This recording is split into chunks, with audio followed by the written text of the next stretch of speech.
الله الرحمن الرحيم. الحمد لله رب العالمين. الحمد لله الذي هدانا لهذا وما كنا لنهتدي لولا أن هدانا الله. الحمد لله على نعمة الإسلام وكفى بها نعمة. الحمد لله على منة الولاية وكفى بها منة. وأشهد أن لا إله إلا الله وحده لا شريك له. وأشهد أن سيدنا وعظيمنا وحبيب قلوبنا النبي المؤيد والرسول المسدد والمصطفى الأمجد والمحمود الأحمد حبيب إله العالمين أبي القاسم محمد. صلوات الله وسلامه عليه وعلى آل بيته الطيبين الطاهرين وصحبه المنتجبين ومن سار على هديهم وتمسك بهم إلى قيام يوم الدين. ثم أما بعد. Allow me first and foremost to take this opportunity to thank the organizing committee of availing me again of the opportunity to be with you here in Auckland and to basically have another session of food for thought in regard to one of the most fundamental and basic and most important belief system for us as Muslims and as humans in that regard, to understand and comprehend in as far as our duty and responsibility as humans who live in this world which have been designated to us by Allah subhanahu wa ta'ala as His vicegerent. As Allah subhanahu wa ta'ala stated in the Quran in more than one place and indicated that the whole task and the whole corpus of religion, if I may use this particular term, is for the true and solid understanding of representation of Allah subhanahu wa ta'ala as He has designated that representation to be on earth. Yeah, I'm speaking basically from the concept of Khalifatullah fil ard. That particular vicegerent of Allah subhanahu wa ta'ala on earth, if he is unable to relate to that God that puts him here in the first place on the basis of what Allah wants him, not on the basis of what I want, then I would have failed in my ability to understand how to execute the plan designated by Allah for us as a human on this earth. And that's where the importance of these particular usul, as we call them. However, having said that, I will not be conventional nor traditional in the way I will speak about the subject of usul al-din. I don't want to, for example, say Tawheed means 1, 2, 3. Or, for example, Adl means 1, 2, 3, justice of Allah or divine justice of Allah. Or prophethood means 1, 2, 3. Or Imama means 1, 2, 3, or Ma'ad means 1, 2, 3. No, that's not my style for tonight, although I will be touching on each and every subject so far discussed in reference to the topic at hand and what I will be saying. However, every time I refer to the word religion in my course of discussion, I am actually referring to these 5 things I've just mentioned, which is Tawheed, monotheism, the belief in the oneness of Allah and that everything else revolves around the unicity and the oneness and the uniqueness of a supreme sovereign creator that we call God or Allah subhanahu wa ta'ala. And mind you, the term Allah is more befitting for Allah to be identified with than any other term that describes him in the English language. And this has also been corroborated and consolidated by the Archbishop of Canterbury in London, not in Sydney. The Archbishop of Canterbury in London, which is a very prominent position held by this particular person who did his own studies from a linguistic point of view, in as far as what is the best and the most appropriate designated name for a creator that does not entail any gender bias or any plurality in its linguistic structure. and he came to the conclusion that there is no better word than the word Allah for all religion to use, regardless whether you are Muslim, Christian or Jew. This is a fact, and he was challenged on that particular finding to such an extent that the media in London, unfortunately, launched one of the most loathsome attacks on the Archbishop of Canterbury for saying that the best word to use is Allah as opposed to God, because God can be goddess, which means a female god, or God can be gods in the plural sense, right? While Allah cannot be either feminine nor plural, right? Cannot be feminine nor plural, because Allah subhanahu wa ta'ala is not an entity that is known on the basis of a gender. Allah subhanahu wa ta'ala is genderless. He is not known by the fact of being a gender of male or female, because he is neither. Another clarification I would like to make in regard to this issue is the fact that when we speak in reference to Allah subhanahu wa ta'ala, we are speaking in reference to Allah subhanahu wa ta'ala from the perspective of how Allah describes himself. And when Allah describes himself, Allah does not describe himself in the premise of being a number. Yani when we say قُلْ هُوَ اللَّهُ أَحَدٌ, we are not talking about Allah as a one entity that equates to number one. No, we are talking about a God that is unique, that there is nothing like unto him. قُلْ هُوَ اللَّهُ أَحَدٌ اللَّهُ الصَّمَدُ. Nothing is like Allah subhanahu wa ta'ala. Nothing is like that God. So the uniqueness of Allah comes from the fact that he is ahad, not wahid. Because wahid means he's singular. And we are not describing Allah. That does not mean that God can be divided. And God can become the son, or can become the father, or can become the... No, we're not talking about this. We're talking about the uniqueness of an entity that we relate to as a supreme sovereign power that controls the whole universe that we live under. Put this clarification aside, the last point I would like to make, if I die down during the lecture, it's because I have a very bad flu, so please bear with me. So now I'm going full blast and my voice can be heard, but halfway through, if you don't hear my voice, it's because I have a bad throat infection. Inshallah, I will use this as well.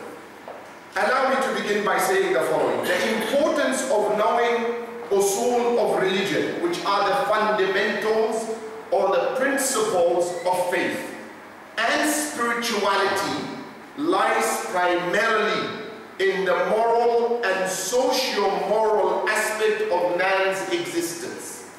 Yani the importance of relating to these 5 fundamental belief systems for us as humans, even as Muslims. Yani I'm talking to Muslim audience, but even the subject matter at hand tonight can reach out to any human being. It is not just for Muslims. I'm not here preaching for Muslims to consolidate their faith as per se and that's it. No, I want for me and for my Muslim brothers or audience and sisters, of course, to consolidate their faith on the basis of today's discussion.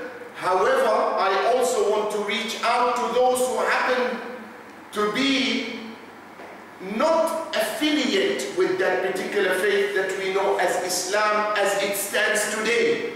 Because Islam as a faith or Islam as a concept which relates to submission does not only relate to Muslims alone or to the Prophet ﷺ alone. Because Islam as a concept of submission was the concept that was adopted by all prophets before Muhammad. Yani Jesus was a Muslim, or Moses was a Muslim, or Ibrahim was a Muslim, or Noah was a Muslim. All the previous prophets were Muslims, not in the sense of what Islam stands for today in terms of its rituals, but in terms of its creed and value system. Yani, for example, at the time of Adam, he was Adam, and La ilaha illallah Adam, Rasulullah Rasulullah or Nabiyullah. La ilaha illallah Musa Rasulullah. La ilaha illallah Isa Rasulullah. The concept of unity or unicity of God was never absent in the previous scriptures or the previous religion that preceded the finality of what we call Islam as a way of life for people to adopt and follow. So, having said that, I'll repeat the first statement, the opening statement, the importance of knowing the fundamentals of religion represented in Tawheed, unity of God or unicity of God or monotheism, Adl, justice of God, divine justice of God, Nubuwwah, which is prophethood, Imama, which is the school that follows the prophethood to continue the message, though they are not revealed to, but they have already been given the knowledge of the prophets.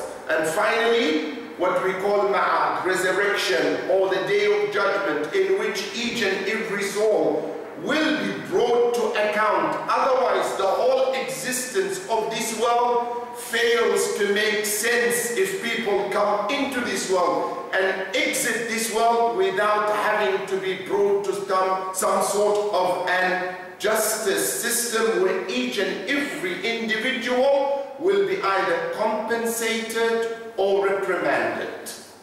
It defies the very logic of existence. Why I say that? It defies the very logic of existence, and then I will continue, is because as we see the world exist today, we see the rich and not the so rich, the healthy and not the so healthy.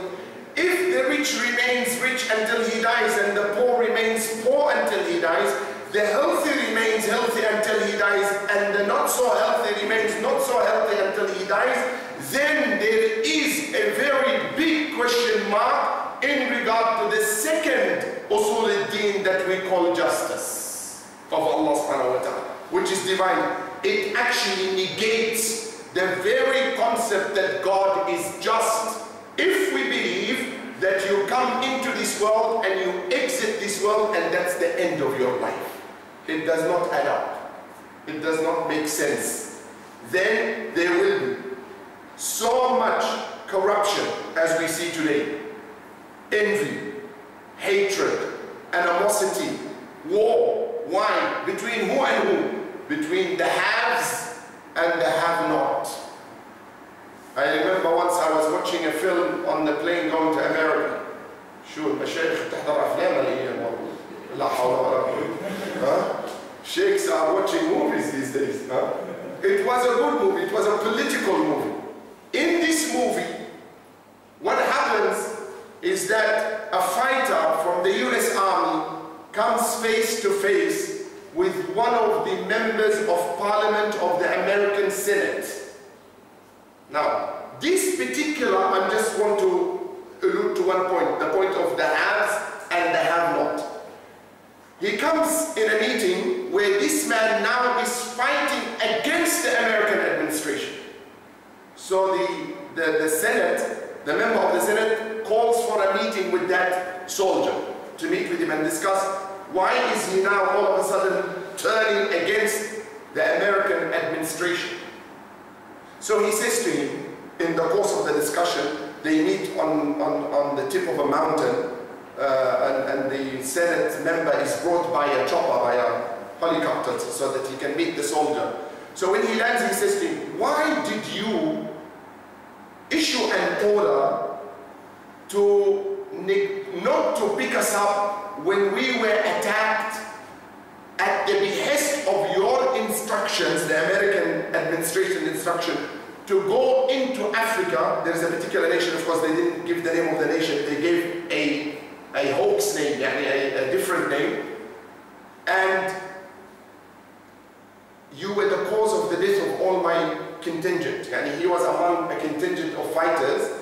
The American administration ordered the American army to bomb them, to bomb this contingent. The only survivor was this man. When we went there to create democracy for Africa, democracy for this particular state, look at what the Senate says. He says, are you for real? Are you for real? Do you really think we sent you into Africa to create democracy said, then why did you send us there? He said, the whole fight in Africa is about those who have and those who don't have. That's the whole fight. We don't care about democracy. We want to control the place. Our motive is to control Africa, to take it under our control, regardless if people die or not. And if you are going to be part of the barrier in achieving that, we will also kill you, even if you are an American soldier. So the film is trying to show what is the moral behind the film. The moral behind the film is that politics does not always act as it appears to act. And politics free from a proper perspective of linking the principles of politics to the principles of Allah fails to serve humanity's interest at large. And that's why we say when we study, for example, the politics of Imam Ali sallallahu alayhi wa sallam, you will find that the politics of Imam Ali weighed an atom ton of principles with few atoms of politics. That's how he ruled. He ruled on the basis of principles, not on the basis of political gains. And that's why when he sent Malik al-Ashtar to Egypt and gave him the 6th rule of governance, he told him, you must rule in Egypt according to these 6 rules. Look what he says to him in one of those rules. He says, before you charge farmers taxes, which everyone does anyway, right? You go to any world, the first thing the government does to you, it charges you taxes, right? In order that you will be allowed to do certain work and earn certain living. Imam Ali comes and reverses the whole concept of government to the governed by saying what? He says, before you charge farmers taxes, you subsidize them first. Subhanallah. You subsidize them. You first give them what we call a subsidy to be able to be in a position to begin working. Then when they produce, you charge them tax. واحد مخلوق ما معه راس مال تيجي بتقول له تدفع tax. Someone who does not have the capital even to begin employment, and then you say, there is tax on the land you're gonna plant. There is tax on or fees on registering the company. There is tax on. This guy does not even have enough money to start his business. You're already charging him taxes. You choke him. And Imam Ali says, no. You provide for him the means to start the business. When he begins to produce, charge him. Now you have a right. No problem. That's why in 2004, the United Nations recommended to the entire Arab world, in a report under the human relation of the United Nations, they said to the Arab leadership, if you really want to reconcile with your people, make sure you follow the 6 rules of government that Imam Ali gave to Malik al-Ashtar. Subhanallah.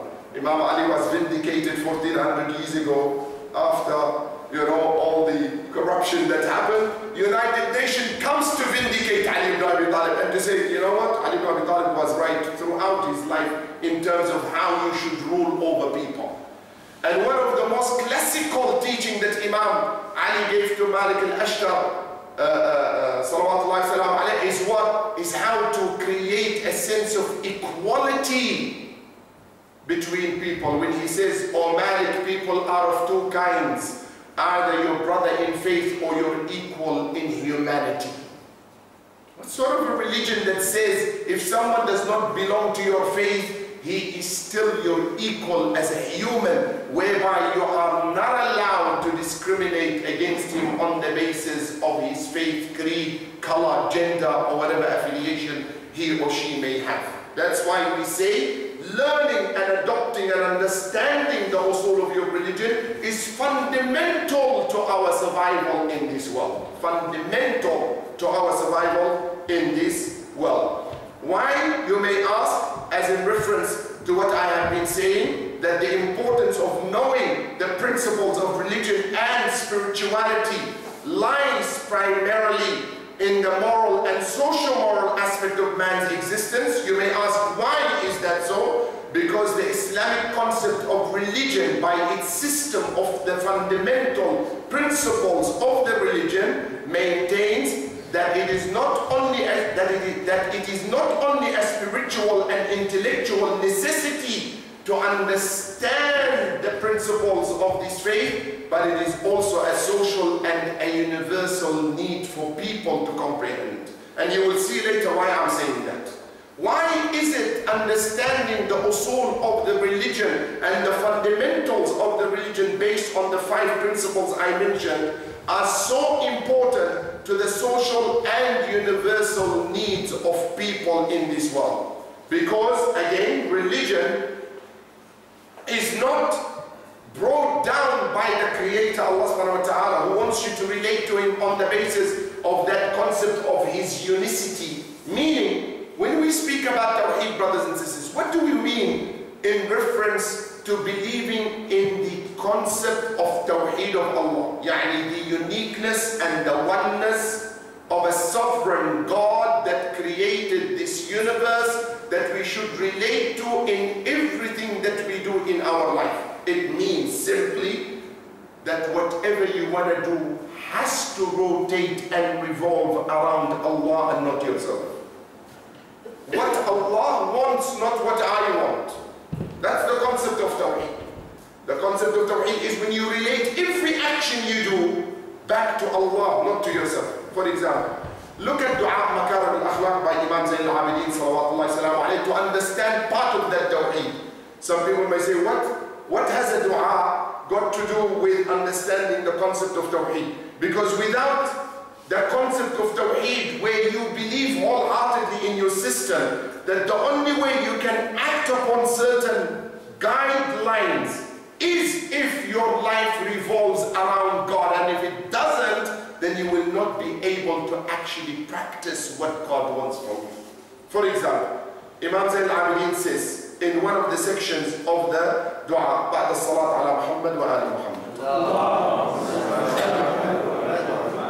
He says this, "Oh Allah," listen to what the Imam is asking, so that because he's relating now the behavior pattern system, or if I can call it the roadmap of behavior. You know, there are many roadmaps these days. There's a roadmap for the Middle East, there is a roadmap for Afghanistan. There has to be a roadmap for your own self living in this world. The roadmap that Imam Zayn al-Abidin refers to is the roadmap that Allah wants you to relate to Him through it. So he says this in his dua, "Oh Allah, Salli ala Muhammad wa ala Muhammad," yes, I praise Muhammad wa ala Muhammad, and then he says, "And allow me to repay the person that cheats me by good advice." Now tell me, in human standards, someone cheats the hell out of you, what will be your response to that type of cheating? The least is to turn your back on him, right? That he is unworthy, untrusty, you cannot deal with him again, you should not deal with him again, you should abandon him, you should, and the list goes down. But when you relate to Allah through your system of behavior, you will understand that God wants you not to sever that man from your life. No, rather, He wants you to reach out to him in an attempt to guide him back to the right path. So what do? Instead of boycotting him and severing your relationship with him, Imam Zayn al-Abidin, what he said? No, allow me, if he did cheat me, to go to him and sit with him and advise him on good terms about what he's doing. Okay, some people may say, yeah, what's the big deal? I can do that. Alright? No problem. Listen to the next part. Look what the Imam says after that. He says, "And allow me to reach out to the person who denied me at the time of my need access to some money by giving him when he is in need of that money." Subhanallah. I go to someone and says, "Listen, I'm broke. Alright? I know you have money. Well, I am totally broke. All I want is a meal for the day." He says, "I don't have money." the same person, days rotate, he becomes in your position. He is penniless now. The Imam says, what? Allow me, O Allah, if I see him, to give him that money that he denied me. That does not just come from wishful thinking, brothers and sisters. That has to come from a system that you believe in, that if you do what that system is telling you, you will be rewarded. And I will show you how, again, also, when we come to that point. Then the Imam says, well, this is one of the biggest and the most difficult thing to do in dua makarim akhlaq. Look what he says. And oh Allah, allow me to mention a person in good term when he backbites me and gossips against me. Imagine someone comes to me, for example, Haidar, he comes and he says, Assalamu alaikum Haidar. Haidar comes to me and he says, Sheikh, I said, what? He says, brother Imad, Allah Nasib al-Khair al-Zubaydi, he said this about you, this, to that, to that. He killed me. Right? In what he said. Of course he didn't say it, I'm just... So what do I say to Haidar? Instead of bashing brother Imad back, I would say, no. Maybe brother Imad was upset when he mentioned these things. I think he didn't mean it. Would we do this? Honestly, would you do this? Someone comes and tells you someone is bashing the hell out of you. Verbally, not physically, verbally. He's saying you are a crook. He's saying you're a cheat. He's saying you're a show-off. He's saying you are conceited. He's saying you are arrogant. And then you turn to that person and says, you know what? Maybe he was upset. Let him say it. Can you get yourself to do that on the basis of simply someone recommending that to you? Says, when someone speaks bad about you, it doesn't matter, just be good to him. This is a recommendation. You are at liberty to take it or leave it. Right? If I come and I say to Haidar or I say to anyone, it's good to be a good man. Yeah, that's a recommendation.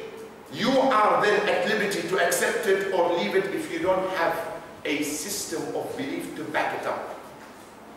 And that's why we say religion and the usul are so important to corroborate these concepts in our life.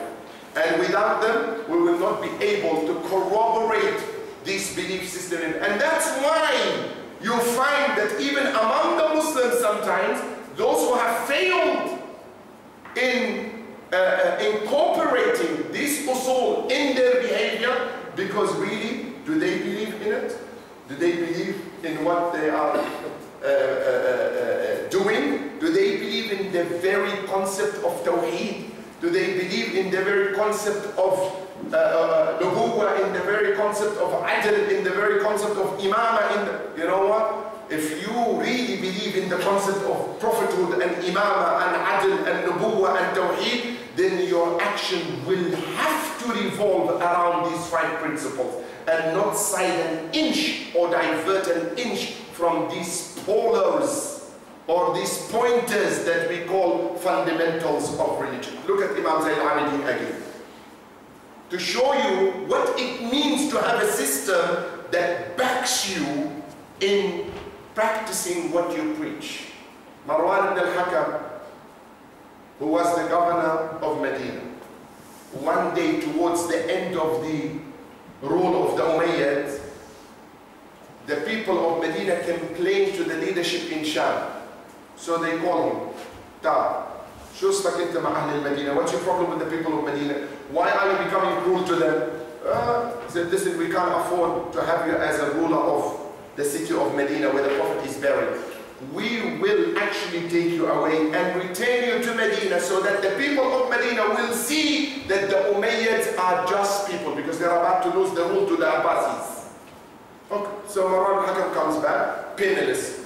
He has no status, he has no position. When he goes back, people of Medina don't like him because he was a ruthless leader. So he goes, he said, rent me a house. He said, no one will rent you until you were ruthless. Okay? No one will rent you. Buy me, I'll buy you. He said, no one will sell you. So he started roaming the streets of Medina for 3 consecutive nights. Him and his family. One day he's the ruler, now he's nothing. With his family, and he has no place to live. He became angry. He goes into the streets of Medina and he starts shouting, I am Marwan al-Hakam. He says, oh, big deal. Marwan al-Hakam, you are nothing now. He said, you have to listen to me. I can't bear it. I need to house my family. One person comes in and says, you know, no one will resolve your problem except someone called Ali Zain al-Abidin. Go to him. So Ali Zain al-Abidin, this is the son of Hussein. He says, yes. He said, damn it, I burnt his house down when I was the ruler of Medina. History tells us that he really actually gave an order to burn Imam Ali Zain al-Abidin's house to the ground. He said, how can I go and ask you for it? He said, into you Umayyads think everyone is like you. That there are no good people around. Ya go and try your luck with you. He goes, I'll cut the story short. He comes to the doors of Imam Zain al-Abidin. Imam Zain al-Abidin comes in person to meet him. Marwan al-Hakam? Marwan al-Hakam. He's put his down now. Ya Ibn Rasulullah, put your head up. He says, how can I put my head up? I burnt your house down. He said, put your head up. What do you want? He said, he tells him the story. He said, I have 2 options for you. This is Tawheed. This is Tawheed in action. Listen to what he said. He said, I have 2 houses. One on the outskirts of Medina, which has already been renovated and ready for me to move in. Yani Imam Zain al-Abidin had a house in the middle of Medina, near the mosque of the Prophet, and he had another property out on the outskirts of Medina. He said it has been fully renovated, fully furnished, and about to live and live there. If you want, you can live there yourself, but it's a bit far from the city. Or give me 2 hours and I will vacate this house and I'll give it to you. However, look what he says. He says, however, if I give you this house now and you're going to live in the middle of Medina, people are not going to be happy and they'll give you a hard time because they hate you and they don't affiliate with you. My humble advice to you is go and live in the house which is on the outskirts of Medina, but under 2 conditions. Marwan says, any condition you want. He said, condition number 1, I will send my servant every morning to you to get a list of items that you want to buy from the markets, and we will buy it for you. You sit at home, don't worry. Condition number 2, I will pay for your groceries for 1 year. When I mention this, people think I'm hallucinating. I've lost my brain, you know, or I'm telling fibs. But this is history. History tells us this is what happened. And the man agreed. Now he asked Imam Zain al-Abidin, why are you doing this? This is to save your integrity. Because if you live on the outskirts of Medina and you still come to the market, people will still abuse you. So after a year, people will forget you. Then when you come back to the markets, you'll be an ordinary person, one among them. They don't have issues with you. This is Tawheed. Because Allah wants to honor the son of Adam. وَلَقَدْ كَرَّمْنَا بَنِي آدَمَ. Yes, the son of Adam might divert from the truth. But on his diversion from the truth, I won't even push him more to go into his injustice if I'm able to save him from his injustice. Right? Another point is that when the imams deal with people, they deal with people on terms of their principles, not how others treat them. Right? You're a Muslim, you relate to a system. That system that you relate to must not allow you to leave it if someone else mistreats you on the basis of his way of acting. No. If he doesn't want to act on the basis of his proper principles, that is not a cause for me to abandon my principles. Rather, I should continue to hold to my principles regardless of how I'm treated by others. Religion, therefore, is not to bewilder man, but to guide him or her. It is not to debase him or her, but to elevate his or her moral nature. Religion is not to deprive him or her of anything useful, or to burden him or her, or to oppress him or her qualities, but to open for him or her inexhaustible treasures of correct thinking and sound action. Not only that, it is not to confine man to the narrow limits, but to launch him into wide horizons of truth and goodness. And you cannot reach that without understanding God, and why God sent the Prophet, and why God is just, and why God continued out of his mercy after the school of prophethood gave you the school of imamah, so that you will always stay in tune with these principles. And then he promised you a day in which whatever you suffered at the hand of others based on these principles will be compensated, either in favor of you or against you, depending on your own dealings and deeds in this particular world. I have to end here because of salah time. All right. Sallallahu ala Muhammad wa ali Muhammad.